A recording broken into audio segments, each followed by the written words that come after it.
Davos వేదికగా రాష్ట్రానికి ప్రత్యేక గుర్తింపు, రాష్ట్రం నుంచి ప్రపంచ పారిశ్రామిక రంగం చర్చ. రాష్ట్రం గురించి మాది పరిశ్రమల స్నేహపూర్వక ప్రభుత్వం, ఈజ్ ఆఫ్ నుంచి స్పీడ్ ఆఫ్ డూయింగ్ బిజినెస్, పెట్టుబడులతో వచ్చిన వాళ్ళకి తక్షణమే అనుమతులు, విశాఖ గూగుల్ రాక్ గొప్ప ముందడు, మంత్రి లోకేష్ చొరవతో సాధించగలిగాం, సంస్కరణలతోనే యువతకు ఉపాధి, అంతర్జాతీయ మీడియాతో బాబు మాటామంతి అన్నటువంటిది హైలైట్ చేశారు. లోటు 15,651 కోట్లు. గృహ వినియోగదారులపై ఆ భారం మోపం డిస్కమ్లు, వాణిజ్య వినియోగదారుల నుంచే లోటు భర్తీ, విద్యుత్ కొనుగోలు పంపిణీ ఆదాయం వ్యయాల మధ్య 2026-27 ఆర్థిక సంవత్సరానికి సంబంధించి సుమారు 15,651 కోట్ల లోటుని 3 డిస్కమ్లు ప్రతిపాదించాయి. అయితే గృహ వినియోగదారులపై భారం మోపమోపని స్పష్టం చేశాయి. వాణిజ్య వినియోగదారుల నుంచి మొత్తం లోటు భర్తీ చేసుకుంటామని తెలిపాయి. ఈ మేరకు విద్యుత్ నియంత్రణ మండలికి గత ఏడాది నవంబర్లో ప్రతిపాదనలు సమర్పించాయన్నటువంటి వార్తని హైలైట్ చేశారు.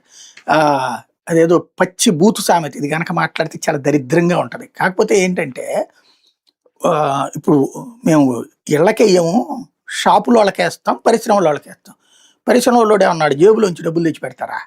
లేకపోతే షాపులో వాళ్ళ జేబులోంచి డబ్బులు తెచ్చి పెడతారా? ఈ వారం ఏం చేస్తారు, సరుకులు కొనే దాని మీద వేస్తారు. అంటే అమ్మగాదు అంటూ ఇంకో మాట మాట్లాడినట్టు ఉంటుంది అనమాట. జనాల దగ్గరనే మేము పిండుతాము, డైరెక్ట్గా ఏది ఇంటి దగ్గరికి వెళ్ళి పిండం, కానీ ఇండైరెక్ట్గా షాపులో వాళ్ళని పారిశ్రామికవేత్తలను పిండుతాం, వాళ్ళు ఆ జనాలు పిండుకుంటారు, మాకు సంబంధం లేదని చెప్పినట్టుంది అనమాట. రాసేది ఎంత తెలివిగా రాస్తారంటే అది ఇక్కడ. లేకపోతే రెగ్యులర్ బెయిల్